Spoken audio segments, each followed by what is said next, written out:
When people come into the gallery, they're going to see the Cobra helicopter pretty much static. They walk up there and there'll be a wall where they're going to see Captain Taylor's authentic original Medal of Honor. Some of the other artifacts that have been put on loan here, they're from that action. And a couple other things that Larry, that represent Larry. That voice was Vince Butler with the Charles H. Coolidge National Medal of Honor Heritage Center. This weekend, a new exhibit will be unveiled that tells the legendary story of Medal of Honor recipient, Vietnam War Cobra helicopter pilot Larry Taylor. Back in October of 2018, I sat down with Captain Taylor as he told me the incredible story of the night he rescued 4 soldiers on June 18, 1968. This conversation happened 50 years after that combat action and 5 years before he was awarded the Medal of Honor. My name is Josh Rowe, and this is Tomorrow Town, Tennessee. You were a part of the first Cobra squadron. It was the first Cobra company in the 3rd Corps. You had I Corps up here and 2 Corps, 3rd Corps, and then the Delta. We got them in April of '68, and although we had 800 hours or more of gunship time, you had to go to Benoit to the Cobra training team, and you had to go to school for a month just to learn how to fly that. It was different. And when matter of fact, I was the 3rd class to go, and I was the first one to graduate from that thing, from our unit. And one of them was a Cobra pilot from the States. And so after the school was over, the major that was in charge, he said, well, what would you do, or what did you dislike, or what did you like most? I said, have I graduated? And he said, oh yeah. I said, well, first thing you do is assign an instructor to the student. Don't give him a new instructor every day, because he spends half the day trying to figure out how that instructor wants him to fly the aircraft instead of learning what the aircraft will do. And he says, okay. So they changed that, and the school went from about a 10% graduation rate to a 60% graduation rate, just like that. Is that right? Yeah. But the Cobra is, it was only 36 inches wide. Matter of fact, you had to wear a shoulder holster because you couldn't get your butt in the seat with a 45 on your hip. Right. But they were new, and you could load them up with. We loaded ours with 76 rockets and 16,000 rounds of minigun. You had a revolving cannon in the turret, and that worked for us. And we never had a malfunction with them that I know of, and it always brought us back home. Whereas opposed to the Hughes scout ships, the 086 that looked like an egg with a stick in the back. The first one of those we had, the guy says, watch this, these are really maneuverable. But he took off and the skid fell off of it. So we had to stack bags up and let him come in and land on it. The Cobras worked with scouts. Gotcha. You gathered all of your information, and also when somebody called during the night, rain, sleet, whatever, you went. I had a shade more than 2,000 combat missions, and I never refused a mission, and none of my men ever refused a mission. You were scared most of the time, but that was that's what we did. You know, you mentioned just fear of it. I mean, what that was, I don't even know if you can explain it, but just, you know, the first time you have to fly into a combat zone and kind of the how you process that, how you try to, you know, get up the nerve to complete that mission when you're scared like that. Well, especially in the Cobra, once you learn how to fly it and learn what it'll do, that's probably the most fun you've ever had with your clothes on. It's a super aircraft, and the new ones they have now will do even more. They have more horns and whistles and electronic doodads on it. You had a turret up in front with a gun in it, and your co-pilot sat in the front seat and he had a sight.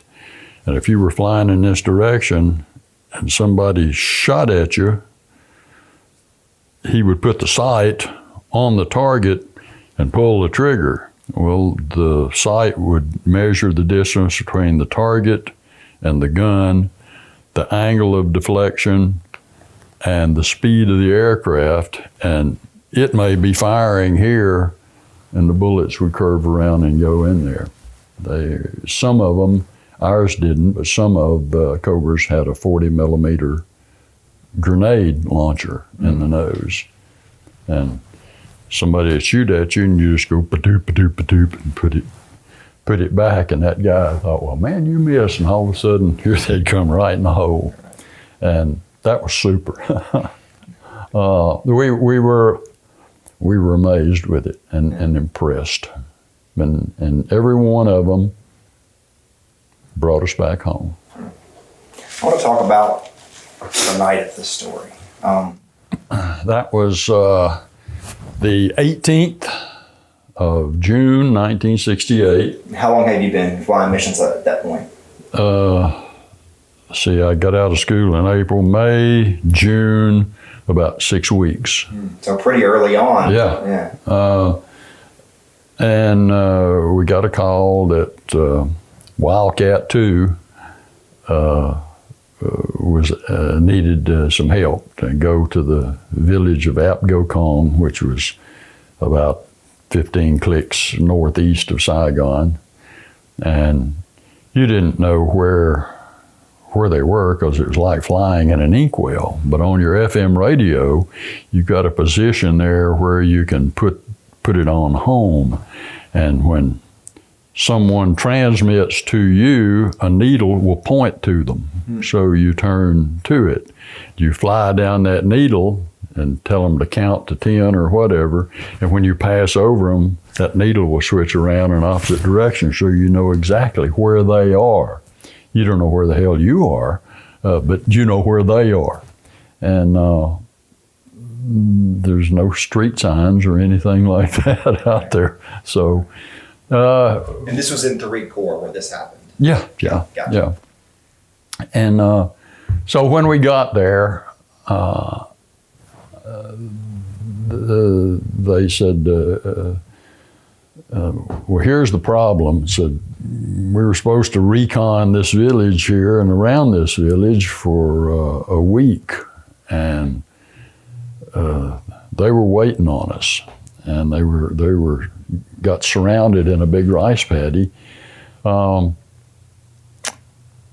a reinforced company of North Vietnamese and Viet Cong troops. And so they were outnumbered 20 to 1 to start with. And so we found them and we went to work clearing a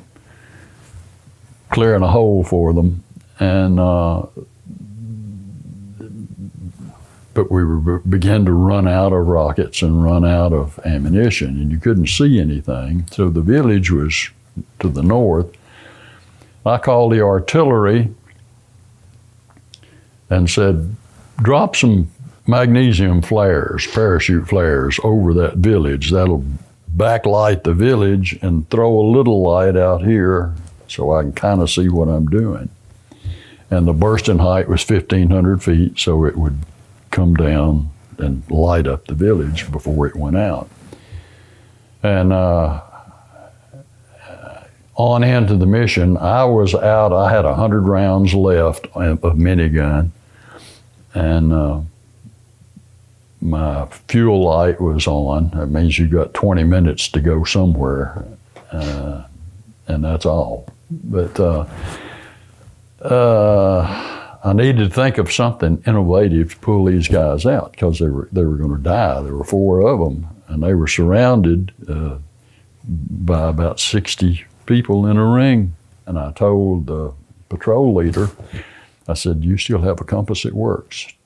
"Yes, sir." I said, "All right, blow your claymore mines, and when you do, start running on an azimuth of 135 degrees. Run out in what you think is 100 yards and lay down."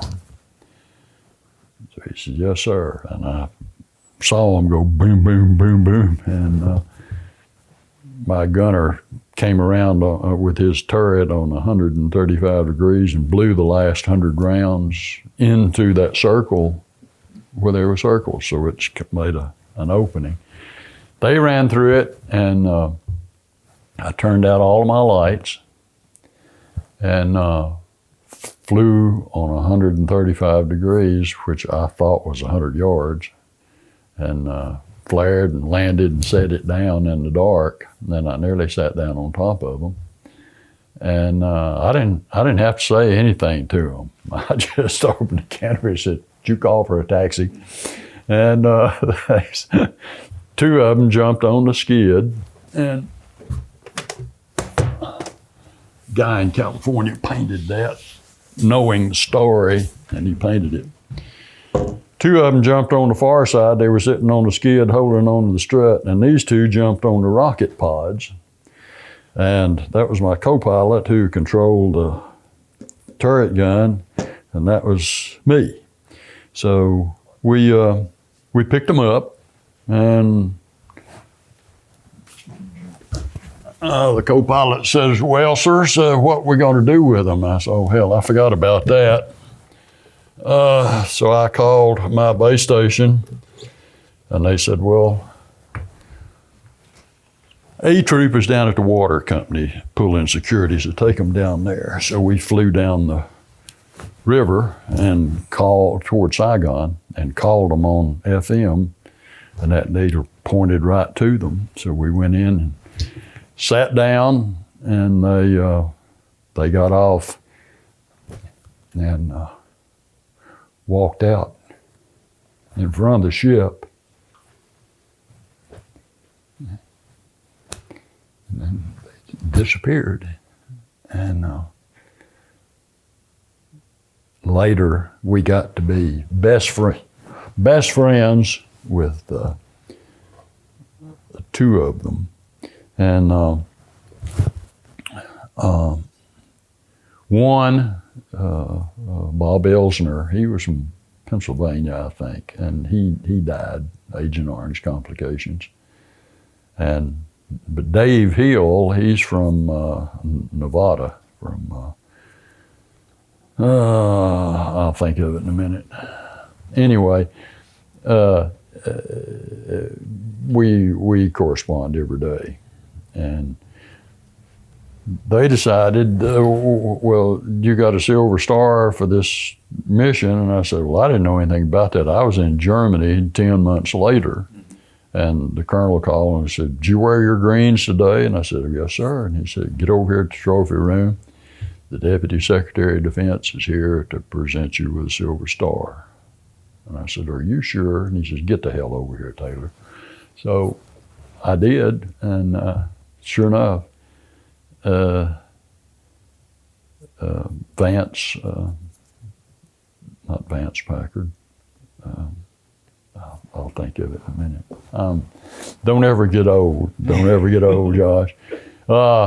He did. He pinned a Silver Star on me. Well, the 75th Rangers decided, and the 75th Regiment is all LERPs and behind the lines and sneaky Pete snake eaters and stuff like that. They decided that I should have had the Medal of Honor for picking them up.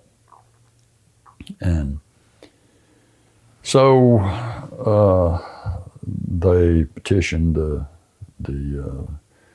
Department of Human Services and the Army, and they said, we'd like to do this. And they said, well, you need 2 eyewitness statements other than mine. And Dave Hill gave one, and he said, everybody else is dead. Well, don't care, you got to have 2. Well, there's one, Gerald Patty, that we've been looking for the last 2 years. We found 7 or 8 of them, but none are him. And I had a co-pilot in my front seat. He's still alive, and he's living in Costa Rica.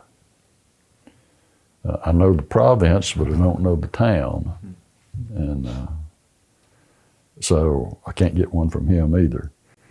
So if we can't find Gerald Patty, the next step is to fly to Saigon, get a Jeep, an interpreter, and a map, and go find a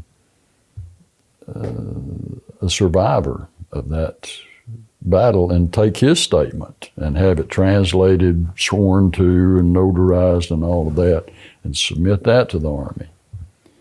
And if that doesn't work, they're going to take the package and go to the White House and give it to President Trump. So whatever you decide, sir. So you still haven't found that second person? I didn't realize that the second person still has not been found. Mm-hmm. I thought they thought they had found Gerald Patty somewhere. Was it the wrong Gerald Patty? Yeah. Oh. They did. They said, we got numbers in Nashville. So I went to Nashville and called those numbers, and they said, no, they're disconnected. And I said, well, can you tell me the address or when they were disconnected? If it was last Tuesday, he probably bought a cell phone. If it was 12 years ago, it's a cold trail. No, I can't tell you that. That's a matter of privacy. Okay.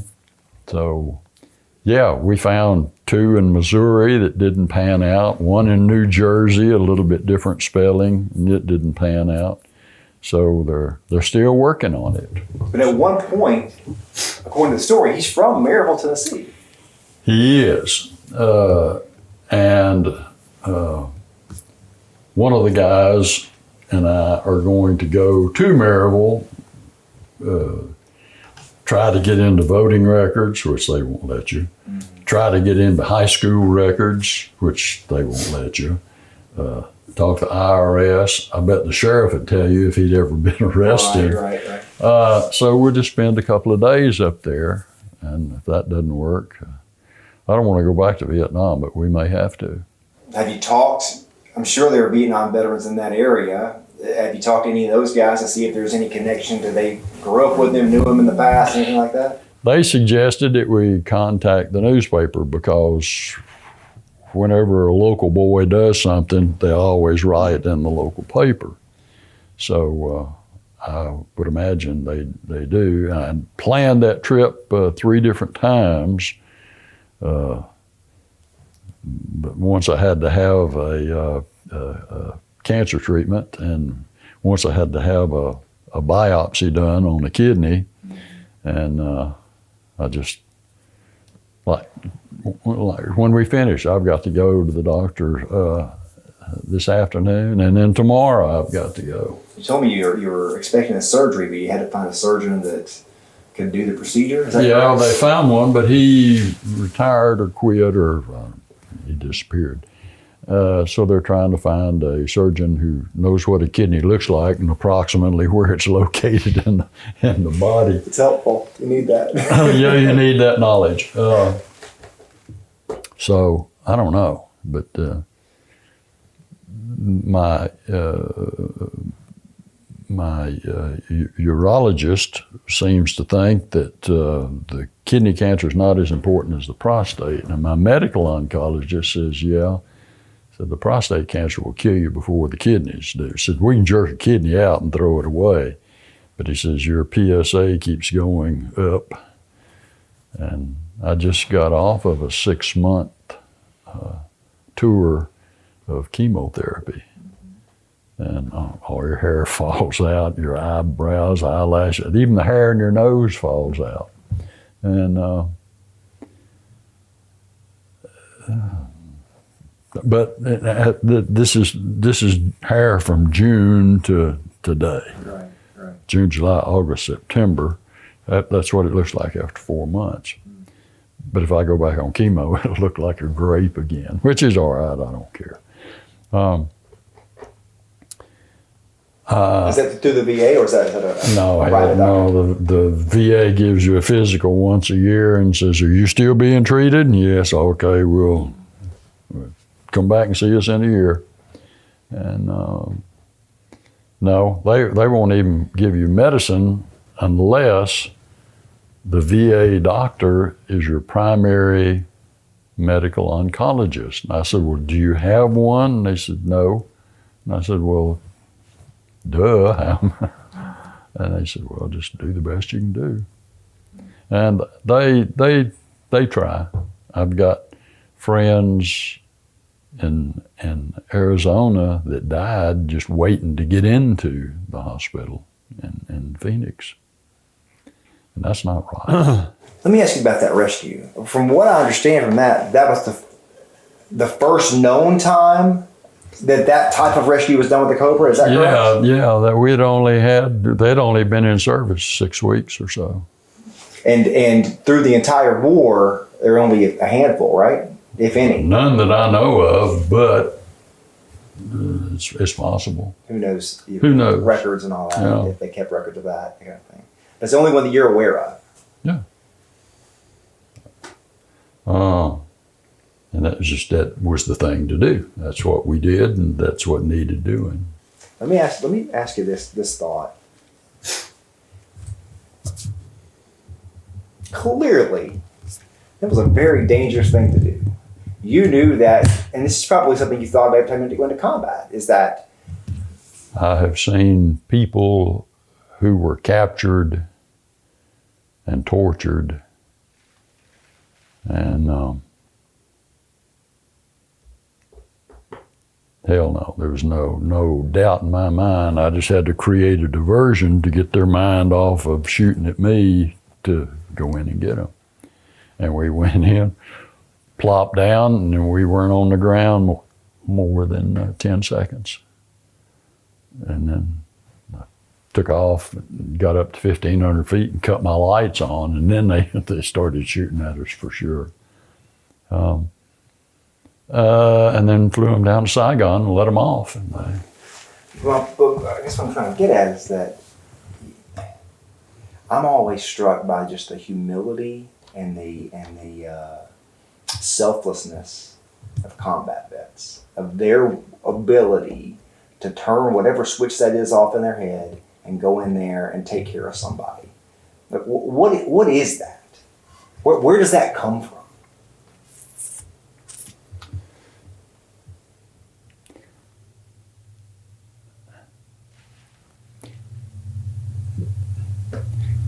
That's your job. That's what you do. And I told my men, you never leave a man on the ground. And we never did. And I never lost a man. Not one. I lost some ships. But they'll take a bulldozer and push that off in a corner and give you another one.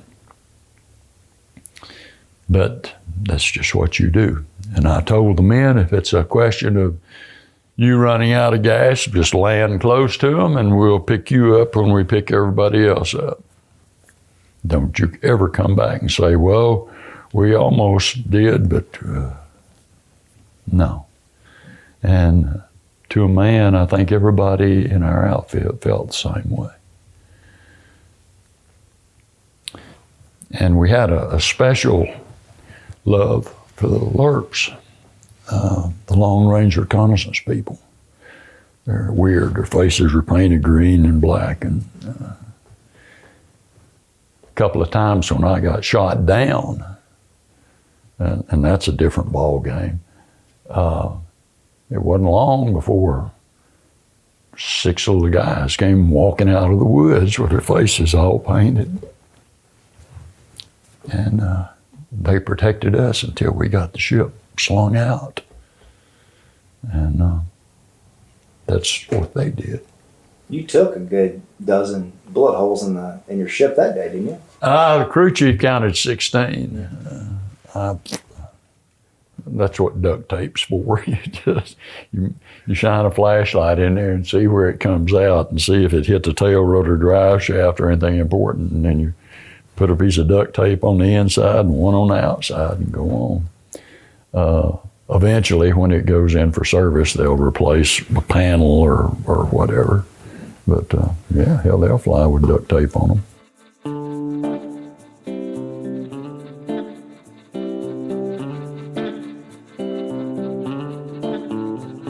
Captain Larry Taylor passed away in January of 2024. The grand opening for the new exhibit honoring Captain Taylor is this Saturday at the Coolidge National Medal of Honor Heritage Center. Thank you for listening to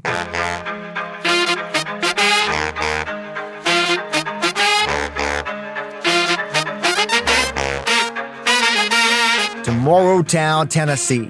This podcast is a production of NewsChannel 9, Fox Chattanooga, and Sinclair Broadcast Group Chattanooga. I hope you join me again real soon.